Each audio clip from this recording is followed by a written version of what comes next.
কোকিলের ডাকটা শুনেছো? জাস্ট একটু একটু বাদে ভলিউমটাও বাড়ছে, মনে হচ্ছে না ঝগড়া করছে। 4-5টা পট আছে, ভাবছি নিয়ে যাই, নিয়ে গিয়ে একটু গাছ টাছগুলো ঠিকঠাক করিয়ে আনি। রিনির মুখটা একদম চট করে ঝুলে গেছে। সকাল থেকে যে আমাদের এক্সাইটমেন্ট ছিল আজকে যে সোফাটা ডেলিভার হবে। পাতাগুলো দেখো না কি সুন্দর একটা টেক্সচার রয়েছে, ভেরিগেটেড ফার্ন। আমি তো ভাবছি স্নানই করবো না, ভীষণ ঠান্ডা লাগছে, মিষ্টি হয়ে গেছে একদম, পাকা পাকা গন্ধটা হয়ে গেলে ভালো লাগে না। তখনই ওর অফিসের কোনো একটা চাপ আসবে, ওই চাপটা তারপরে এটা এসকেলেট হতে হতে ওগুলো আমার উপরে আসে। তারপরে একেবারে ভুলে গেছি, বুঝতেও পারিনি, দুধ তো শুকিয়ে পুড়ে গেছে। বাইরে বৃষ্টি পড়ছে নাকি? বৃষ্টি পড়ছে, দারুণ ঠান্ডা ঠান্ডা ওয়েদার, মনে হচ্ছে ঠান্ডা। জাস্ট উপরে ফ্লোরটাতে একটা হোয়াইট কালারের একটা লম্বা একটা ড্রেস পরা কেউ চাক করে সিঁড়িতে উঠে চলে গেছে। কাজ করার সময় একটা মহিলার মাথার উপরে ইট পড়ে যাওয়াতে ওখানে মারা গেছে। তারপরে ট্রাকটা যেখানে ছিল ওটাকে ঘিরে কুকুরগুলো আবার কাটতো, তো সেটা ওটা দেখার পরে আমার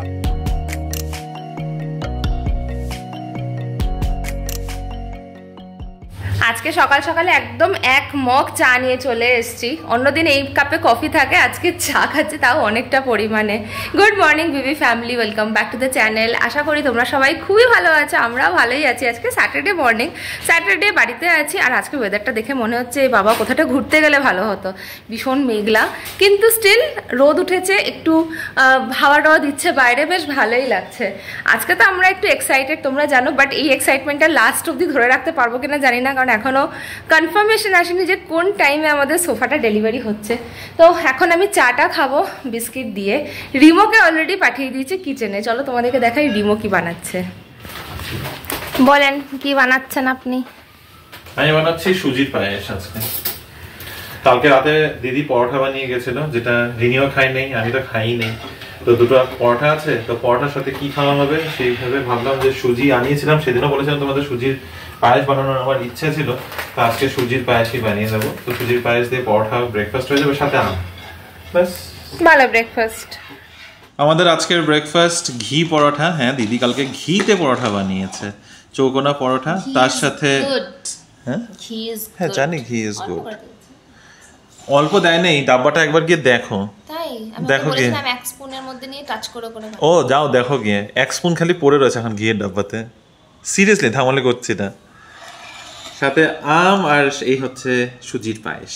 চলো ভালোই সিম্পল সিম্পল খানা পিনা, যদিও খুব একটা সিম্পল না।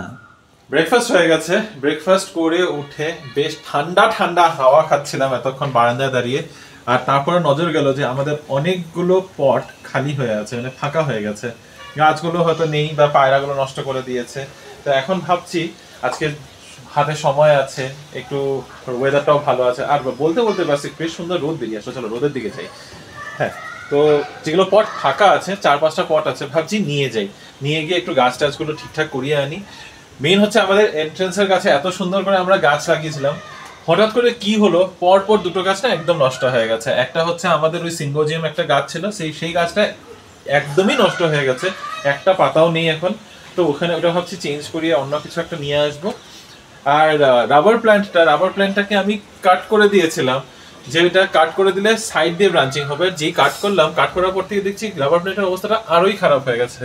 আর এরকম মনে হয় যে খুব ছোট অবস্থায় কেটেছিলাম বেশ বড় হয়ে, প্রায় 2-2.5 ফিটের হয়ে গেছিল, তখন গিয়ে কেটেছিলাম উপরটা। তাও দেখছি এটা বেড়েই উঠছে না, পাতাগুলো খুব ড্রুপি টাইপের, একদম খুব ঝুলে ঝুলে গেছে। তো জানি না এটা কি হয়েছে। তো এনিওয়ে আমার কাছে পটগুলো আছে, তো ভাবছি এখন পটগুলো নিয়ে যাই, সামনেই নার্সারি আছে। রিনিকেও বলছিলাম চলো, কিন্তু ও যাবে না, তো আমি যাই, আমি কাজটা সেরে আসি।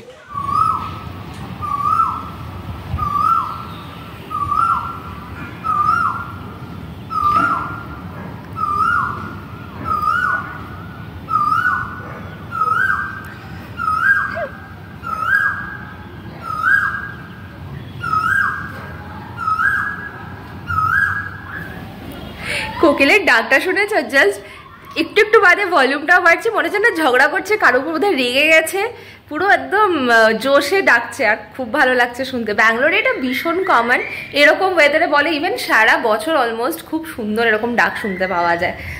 আমার এখন মনে পড়ছিল সেই মাইসোর ট্রিপের কথা। মাইসোরে আমরা এরকম ময়ূরের ডাক শুনছিলাম, যে তারা মনে হচ্ছিল কত লড়াই মার করছে, কত চেঁচামেচি করছে, বকাবকি করছে। তো ওরকমই ফিল আসছিল। বাড়িতে বসে যদি এত সুন্দর কোকিলের ডাক পাওয়া যায়, আর কি চাই বলো। চলে এসেছি নার্সারিতে। আমাদের বাড়ির থেকে বের হলেই মানে আমাদের সোসাইটির থেকে বের হলেই ডান দিকে একটা বাঁ দিকে একটা দুটো নার্সারি আছে, আর দুটোই একই দূরত্বে, প্রায় 200 থেকে 250 মিটারের ডিস্টেন্সেই আছে। তো গেলোবার আমরা গেছিলাম বাঁ দিকের নার্সারিটাতে, আজকে এসেছি ডান দিকেটাতে। ডান দিকেটাতে একটু বেশি ভ্যারাইটি আছে মনে হচ্ছে, তো ভাবলাম এখানেই একটু খোঁজ করে নিই। টোটাল 6খানা পট আছে, সবগুলোর মধ্যে গাছ টাছ লাগাতে লাগবে, তো দেখি কী করা যায়। ফুল গাছ খুব একটা নেওয়ার ইচ্ছা নেই, কারণ অ্যাগেন ওই ফুল গাছগুলো সব সিজনাল হয়, একটা সিজনের পরে তারপরে আবার পটগুলো ফাঁকাই হয়ে যাবে। তাই ভাবছি যে কিছু এরকম নেই যেটা সিজনাল ডিপেন্ডেন্ট না, দেখা যাক। তো সেই হিসাবে তো মানে পাতাবাহারি চয়েস, ফার্স্ট চয়েস। তো তাও দেখি যদি কিছু ফুলের কিছু যদি ভালো পাই, এরকম অপরাজিতাও আছে। আচ্ছা চলো অপরাজিতাটা একবার দেখতে পারি একটা গাছে, একটা পটের জন্য।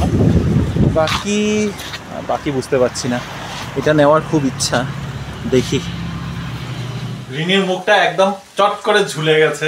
সকাল থেকে যে আমাদের এক্সাইটমেন্ট ছিল আজকে যে সোফাটা ডেলিভার হবে, ইনফ্যাক্ট কালকে রাতেও কনফার্ম করলো যে হ্যাঁ সোফা রেডি আছে, আজকে ডেলিভার করবে। এখন দেখছি কোনো খোঁজ নেই, সকাল থেকে কোনো মানে আপডেট নেই, কিছু নেই। মেসেজও করেছি, তারও কোনো আপডেট দিচ্ছে না। তারপরে এখন ফাইনালি ফোন করলাম, ফোন করাতে বলছে যে সোফাটা নাকি আজকে ডেলিভার করতে পারবে না, ওদের হঠাৎ করে একটা কিছু আর্জেন্ট কাজ চলে এসেছে। আর্জেন্ট কাজ কি হয়? আর্জেন্ট কাজ কি হয়? আমারটা কি আর্জেন্ট না? না, ফার্নিচার কারো আর্জেন্ট হয় না।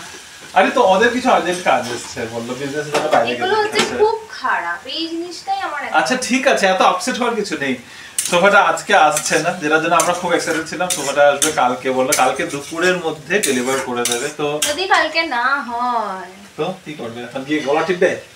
হ্যাঁ নিকালো মেরা সোফা, কি করবে বলো কালকে না হলে? এখন যখন দেবে কি করবে? এখন অর্ডার দেওয়া হয়েছে যখন, তো এতটুকু অ্যাডজাস্ট করতেই হবে। আমাদের হাতে নেই এখন, আমাদের হাতে ছিল অর্ডার করাটা, বাকিটা তো এখন ডেলিভার করাটা ওদের হাতে, তাই না? তো এখন কিছু করার নেই, তো don't be sad, it's okay. হয়নি এখন বৃষ্টিও পড়ার একটা চান্স আছে। আমরা ওইটার জন্য ফোনটা করেছিলাম যে বৃষ্টি নামার আগে যদি ডেলিভার করে দেয় তাহলে খুব ভালো হয়, কিন্তু আজকে তো হচ্ছেই না। তো ঠিক আছে, এখন আর এটা নিয়ে মন খারাপ করে তো বসে লাভ নেই। চলো তোমাদেরকে গাছগুলো যে এনেছে ব্যালকনিতে সেগুলো দেখাই। তখন যে তোমাদের বলছিলাম রাবার প্ল্যান্টটাই, যে দেখো না রাবার প্ল্যান্টটার কি অবস্থা হয়েছে, কেন এরকম হয়েছে ঠিক বুঝতেই পারছি না, একদম পাতাগুলো ঝুলে গেছে। যাই হোক, আর আজকে গাছ কি এনেছি, এটা একটা এনেছি, এই ফার্ন গাছটা এনেছি। এটা খুব সুন্দর, পাতাগুলো দেখো না কি সুন্দর একটা টেক্সচার রয়েছে, ভ্যারিগেটেড ফার্ন। এটা এনেছি, গাছটার নাম জানি না, তবে স্পাইডার প্ল্যান্টের মতো কিন্তু উপর দিয়ে ডিগ আছে। এটা ইংলিশ আইভি এনেছি, এটাও ভ্যারিগেটেড। এটা কোডাইকানাল থেকে তোমরা হয়তো দেখেছিলে, আমরা একটা ছোটো ডাল এনেছিলাম, এটা বাঁচাতে পারিনি, তো আজকে কিনেই নিয়ে এসেছি। আর এই একটা ফুল গাছ এনেছি, ঘন্টি ফুল, কালারটা খুব সুন্দর লেগেছে, ডুয়েল টোনের। সো এটা একটা এনেছি, আর সাথে এনেছি কারি পাতার গাছ, যেটা রিনি অনেক দিন ধরে বলছিল কারি পাতার গাছ। তো আজকে ফাইনালি কারি পাতার গাছ নিয়ে এসেছি। আরেকটা গাছ আছে যেটা ওইখানে একদম সামনের বারান্দাতে আছে, সেটাও দেখাচ্ছি একটু পরে, কিন্তু এখন বাগানটা অনেক ভরে রয়েছে, এই কারণেই আমাদের এখন স্ট্যান্ডের দরকার। স্ট্যান্ড এসে পড়লে এই সাইডগুলো একটু ফাঁকা হবে এই দিকে। আর এই যে সিঙ্গোনিয়াম গাছটা যেটা চলে গেছিলো, সেই চলে তো যায়নি, মানে নষ্ট হয়ে গেছে, এই গাছটার বদলে এখন এখানে অ্যারেকা পাম গাছটা এনে লাগিয়েছি। অনেকটা বেলা হয়ে গেছে, এখন লাঞ্চের টাইম, আর আমার স্নান করে পুজো দেওয়াও ডান। আজকে কিছু করা, আমার স্নান হয় নাই, পুজো দেওয়া, এটা সবাই জানে। তুমি উইকেন্ডে এভাবে আমি উইকেন্ডে না, আমি বাড়িতে থাকলে ওভাবে কাটায়। আজকে বেশ ঠান্ডা ঠান্ডা ওয়েদার আছে, আমি দেখো এই ফুল স্লিপ নাই। হ্যাঁ আমি তো ভাবছি স্নানই করব না, ভীষণ ঠান্ডা লাগছে, মনে হচ্ছে কম্বলের নিচে মুড়ে বসে থাকি খালি। না স্নান করবে, স্নান করলে আরে না স্নান করতে নেই, তোমাকে আমি কতদিন বলেছি সাইন্টিফিক্যালি প্রুভেন যে রোজ স্নান করা ভালো না, শরীরের পক্ষে রোজ স্নান করা একদম ভালো না, তুমিও জানো, আমি তোমাকে রিপোর্ট দেখিয়েছি। আমি মানতেই পারবো না বাবা, স্নানটা দেখো, লেটস পেটিশন ফর যারা রোজ স্নান করতে চায় না। আজকের লাঞ্চটা আমি ভাবলাম তোমাদের দেখিয়ে দিই। ভাত ডাল তো রয়েছে, তার সাথে আছে সজনে ডাঁটা, মিষ্টি কুমড়া দিয়ে, শসা বাটা দিয়ে, আছে আলু পোস্ত যেটা রিনি বানিয়েছে, আর আছে বেগুন পোস্ত যেটা আমি বানিয়েছি। তো বুঝতে পারছো আজকে খাওয়াগুলো সব পোস্ত আর শসা বাটা এই নিয়েই আমাদের সব শুকনো শুকনো খাওয়ার সাথে শুধু ডাল। তুমি কি আসবে নাকি ওখানেই বসে খাবে?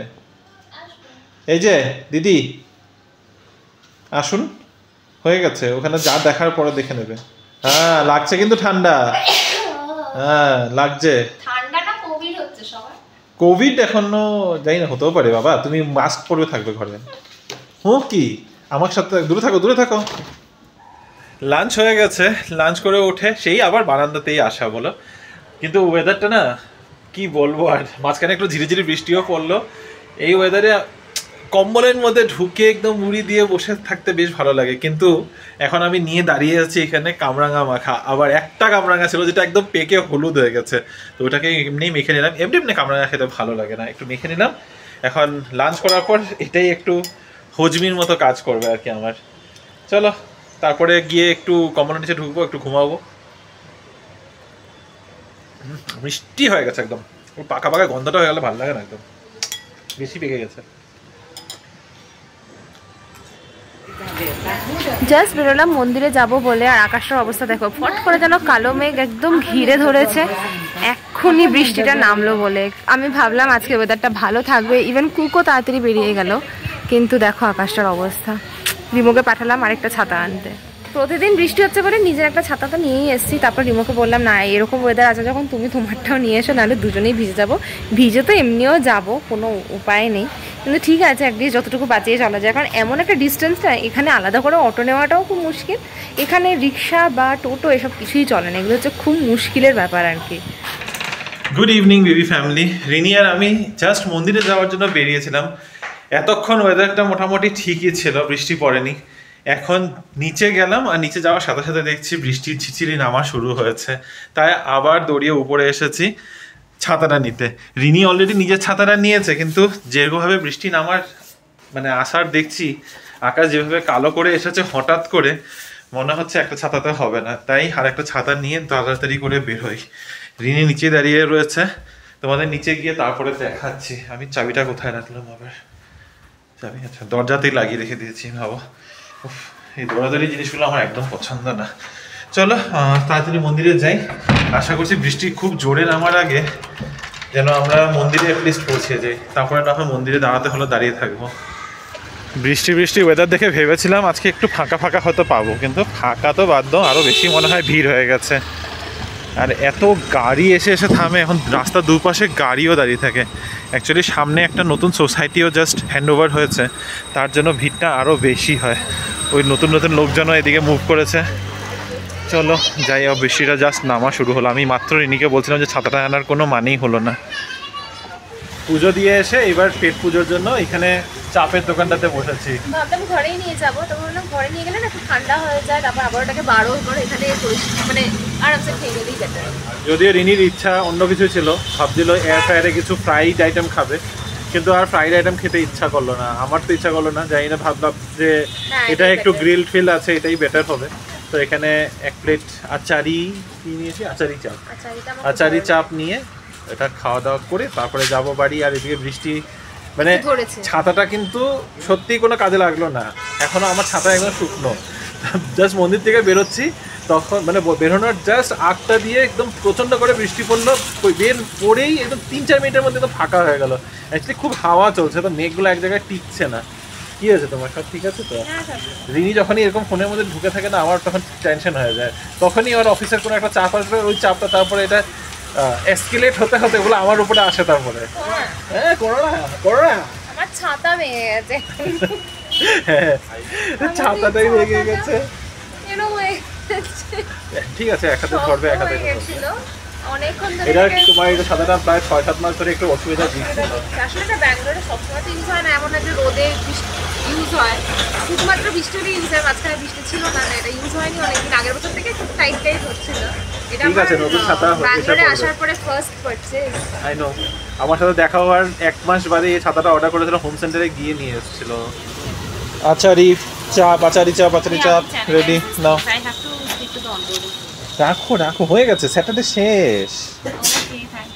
হ্যাঁ থ্যাংক ইউ, আমাকেও থ্যাংক ইউ বলো। হ্যাঁ আমিও খাবো তো, দেখে বেশ ভালোই লাগছে আজকে আচারিটা। না সবসময় ভালো লাগে না আমার আচারির টেস্টটা, খুব একটা পছন্দ না, মালাইটা বেশি ভালো লাগে।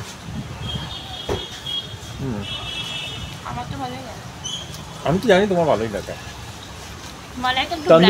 তন্দুরিটা আমরা ট্রাই করি না, তন্দুরিটা একবার ট্রাই করতে হবে। আচারিটা কেন ভালো লাগে, কারণ সয়াটা যেহেতু কোনো টেস্ট নেই, একটু স্পাইসি, একটু খট্টা মিঠা, ওই ফ্লেভারটা ভালো লাগে। আমার আতিটা তো এই যে বেশি খাট্টা ব্যাপারটা, ওই কারণে আতিটা ভালো লাগে না। রাত এখন বাজে 9টা আর আমি ঢুকে পড়েছি কিচেনে। আজকে দিদি এসেছিল যদিও, মানে রূপা যখন এসেছে আজকে রান্না বান্না করলেও রাতের জন্য কোনো রান্না বান্না করানো হয়নি, ওকে দিয়ে কালকের জন্য রান্না বান্না করানো হয়েছে। আমাদের লাঞ্চের থেকে কিছু আইটেম বেঁচে গেছে ঠিকই, কিন্তু আজকে আমাদের খাওয়ার ইচ্ছাটা একটু অন্য কিছু। স্প্যাগেটি আছে বাড়িতে, তো ভাবছি স্প্যাগেটি বানাই, ভেজ স্প্যাগেটি বানাবো, মাশরুম আছে বাড়িতে, আরো আছে যা যা আছে একটা কিছু একটা ভ্যারাইটি বানাবো আর কি। সেই ভাত ডাল এক ঘেতানো খাওয়া খেতে আর ইচ্ছা করছে না।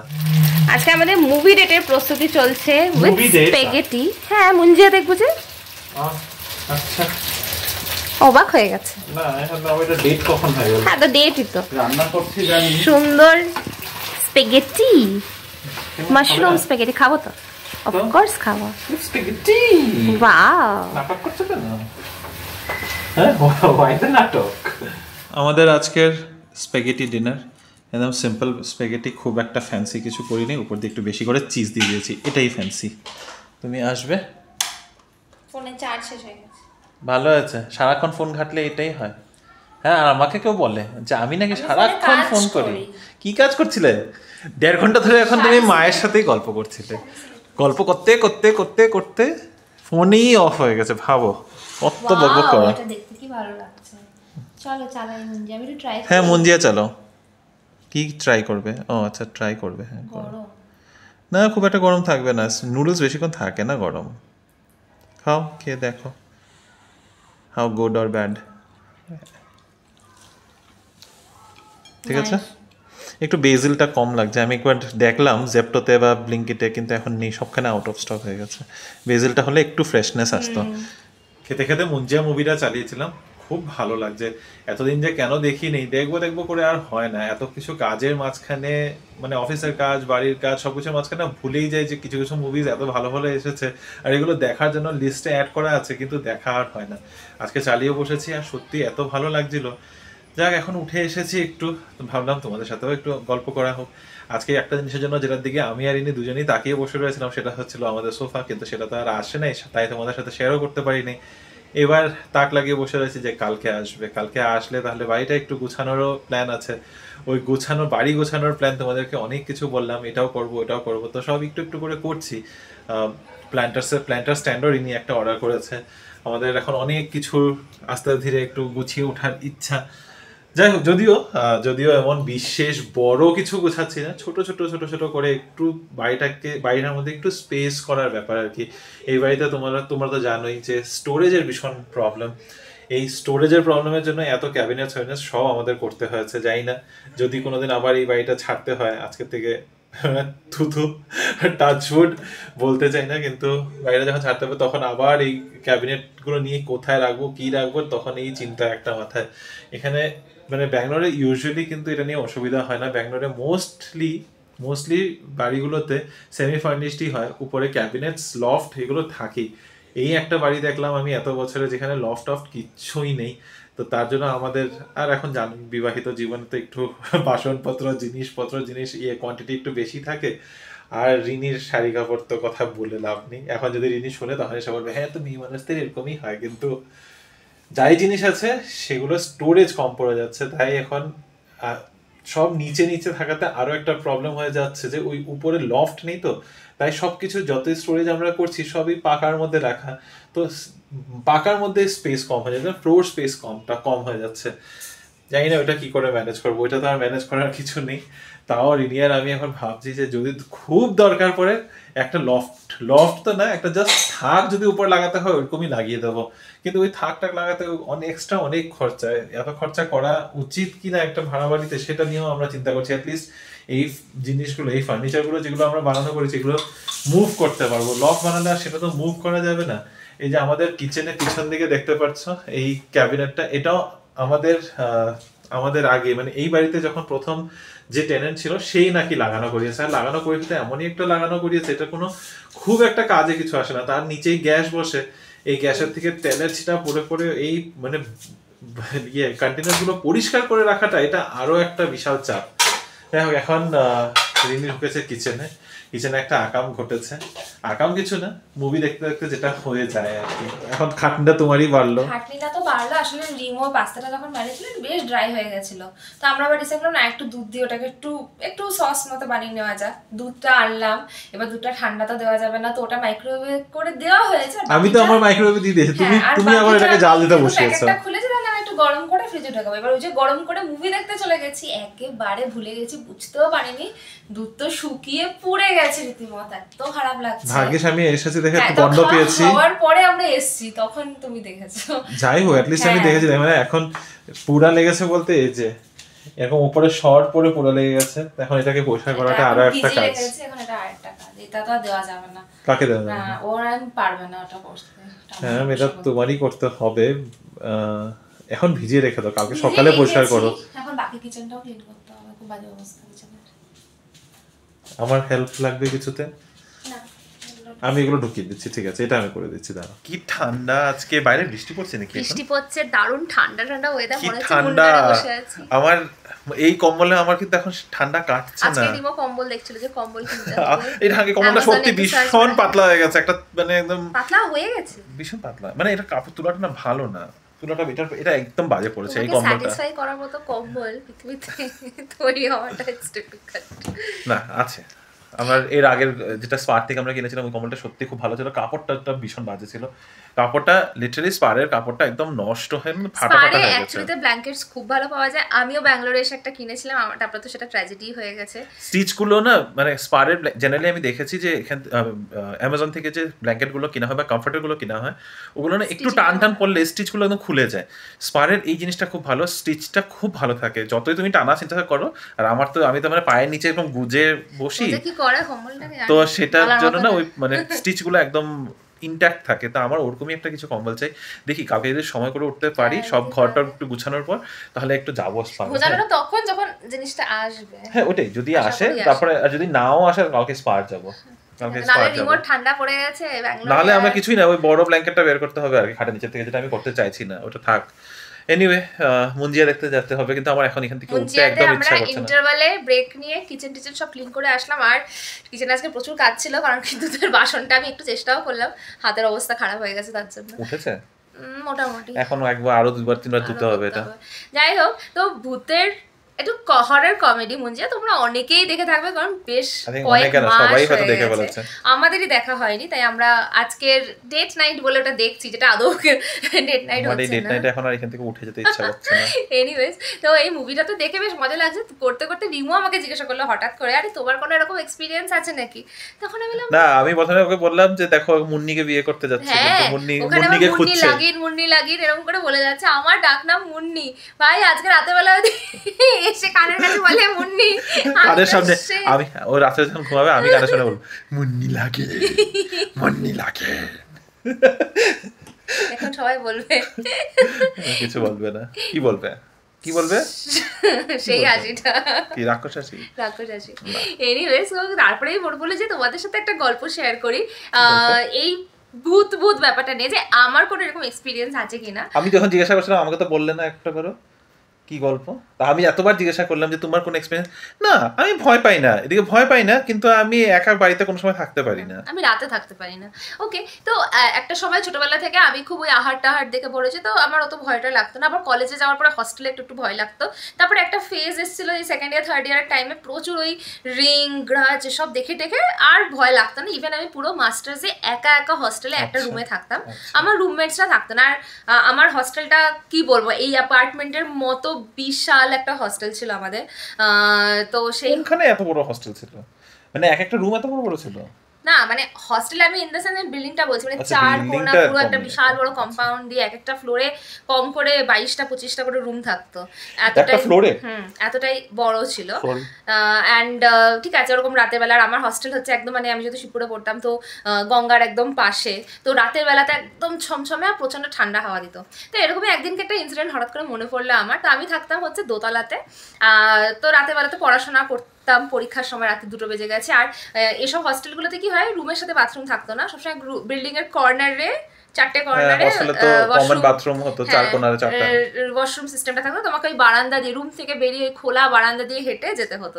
তো এরকম একদিনকে 2টো বেজে গেছিল, আর বাথরুমে যাচ্ছি আমি, আর একটা বিড়াল তো থাকেই হস্টেলে, তো রাতে বেলাতে খুব কাঁদছিল, হ্যাঁ মানে কাউ কাউ করে কেঁদেই যাচ্ছে, মেয়াও মেয়াও করে, যেটা করা করে। আমি মাত্র বলতে যাচ্ছিলাম বিড়াল কাউ কাউ কাউ না মিয়াও, বিড়াল কাউ থেকে কাউ কাউ করে, এটা মনে হয় একটা মেয়ে কাঁদছে। তোমার বিড়ালের কান্না যদি কখনো বসে শোনো, মনে হয় একটা বাচ্চা মেয়ে কাঁদছে। বিড়ালের কান্না শুনতে খুব বাজে লাগে, এবং কান্নাটা ফট করে এরকম কোথায় কি কাঁদছে করে। আমি আবার তুমি চুড়েল টুড়েল দেখেছো? শোনো না, আমি সিঁড়ির কাছে গিয়ে আমি দেখার চেষ্টা করছি, আর সেই সময় জাস্ট ওপরের ফ্লোরটাতে একটা হোয়াইট কালারের একটা লম্বা একটা ড্রেস পরা কেউ চাক করে সিঁড়িতে উঠে চলে গেছে। আমার তো আমি ওখানে সাদা, আর আমি একদম আমি চিৎকার করেছি, তো ওই হোয়াইট ড্রেস পরা যে ছিল সে আমার সাথে করে চিৎকার করেছে। তারপরে দেখা গেছে ওটা আমারই ক্লাসমেট, যে সামনের ইয়েতেই থাকতো, মানে সামনে কি রাত 2টার সময় সাদা ড্রেস পরে চুল খুলে একটা সাদা গাউনের মতো পরে করে ঘুরে বেড়াচ্ছে, আর দুজনকে দেখে ভয় পেয়ে গেছিল না। That was like তুমি ভয় পেয়ে গেছিলে। হ্যাঁ আমি ভয় পেয়ে গেছিলাম, আমি ভেবেছিলাম। আমি তোমাকে জিজ্ঞাসা করছি তুমি অ্যাকচুয়ালি তো এরকম কিছু এক্সপেরিয়েন্স করেছো? আমি তখন ওকে বলছি, মানে আমি জানি না সর্বরূপা আমার ভিডিও দেখে কিনা, জানি না, তো ওটা সর্বরূপা ছিল আর কি। তারপরে তুই আর কোনো ড্রেস পাসনি রাতে বেলা 2টোর সময় পরে ঘোরার মতো না। হ্যাঁ ওই একটা টাইমে আমি খুব ভয় পেয়েছিলাম, বাট হ্যাঁ আলাদা করে সেরকম এক্সপিরিয়েন্স আমার কিছুই নেই। কেন আছে তুমি মানে একদম নেই বলা যায় কি? সত্যি নামে আমরা দুজনেই একটু ফিল করে থাকছি সবাই, আমি তুমি শীতল নীলামে, ও রাইট, আমি তুমি শীতল পল্লবী, আমরা সবাই একটা কিছু ফিল করেছিলাম ওই সময়টাতে। হ্যাঁ ঠিক, সত্যি নীলামে তখন আমরা ব্লগ করি, এবং তোমরা ওই জিনিসটা পুরোপুরি আমাদের ব্লগে দেখেছো। আমরা যে বাড়িটাতে থাকতাম তার পাশে একটা ফাঁকা জমি ছিল, ওই জমিটার মধ্যে আমাদের শিফট করার 3 মাসের মধ্যে ঘটনাটা ঘটেছিল। একটু ইন্টারাপ্ট করছি মাঝখানে, যারা তোমরা আমাদের পুরনো ব্লগ দেখোনি, মানে এই বাড়িতে আসার আগে যারা দেখোনি আমাদেরকে, তা আমরা এর আগে যে ফ্ল্যাটটাতে থাকতাম, এখানে আসলাম তো আমরা 1 বছর হয়েছে, এর আগে যে আমরা ফ্ল্যাটটাতে থাকতাম সেই ফ্ল্যাটটারই অ্যাপার্টমেন্টের নামই হচ্ছে সত্যনিলয়ম। হ্যাঁ তো ওটা না আমাদের যেটা বেডরুম ছিল, বেডরুমটা একটা সাইড একটা পুরো পাশ ছিল, যেটা হচ্ছে একদম একটা খোলা মাঠে ওপেনিং। আমাদের বিল্ডিংটা হচ্ছে একদম ওই বাড়ির মানে ওই পাড়ার একদম লাস্ট, তার পিছনেরটাই হচ্ছে একদম পুরো খালি জমি, একদম বিশাল জমি। আর ওখানে একটা হসপিটালের কনস্ট্রাকশন হচ্ছিল, এবং সেটা বোধহয় গত 6-7 বছর, এখন তো আরো বেশি, এখন মানে 8-9 বছর 6 বছর ধরে বন্ধ ছিল, কারণ ওখানে একটা ঘটনা অলরেডি ঘটেছিল। ওখানে একটা ডেথ হয়েছিল, পরে যেটা জানতে পারলাম মিস্ত্রি উপর থেকে পড়ে গেছে। না মিস্ত্রি পড়ে নাই, মিস্ত্রি কাজ করার সময় একটা মহিলার মাথার উপরে ইট পড়ে যাওয়াতে ওখানে মারা গেছে। তারপরে ওই কনস্ট্রাকশনটাকে বন্ধ করে দেয়, তারপরে ওই লকডাউন তো সব চলেই আসে। আর যখনই নাকি ওখানে কিছু কাজ শুরু হয়, তখনই কিছু একটা করে কাজটা আবার বন্ধ হয়ে যায়, এরকম কিছুটা ঘটনা ঘটে আর কি। তো আমার মনে আছে এটা বোধহয় জুন-জুলাই মাসের ঘটনা। হ্যাঁ ওরকমই হবে, একদম জাস্ট আমরা শিফট করার 4-5 মাস বাদেই, 6-7 মাস বাদেই। তো জুলাই মাসে এরকম হঠাৎ করে স্যাটারডে ইভিনিং ছিল, এই 4টা-5টা নাগাদ। হ্যাঁ হঠাৎ করে মানে একটা ট্রাক, ওখানে না অনেকদিন ধরে অনেক কাজ শুরু হয়েছে, তখন ধরো 7 দিন হয়েছে কাজ শুরু হয়েছে, মাটি খোঁড়া হচ্ছে, ট্রাক রাখা আছে, তো যেরকম কাজ আমরা ভাবছি এই বাবা এই ফাঁকা জমিটা আবার ভরে যাবে, এরকম আমাদের থট। হঠাৎ করে একটু ধুয়ো বেরিয়েছে একটা ট্রাকে, তারপরে বাড়তে অনেকটা ধুয়ো, আর আগুন জ্বলতে শুরু করে দিয়েছে, আর আমরা লিটারালি ভয় পেয়ে গেছি। রিমো ওখানে ভিডিও করেছিল,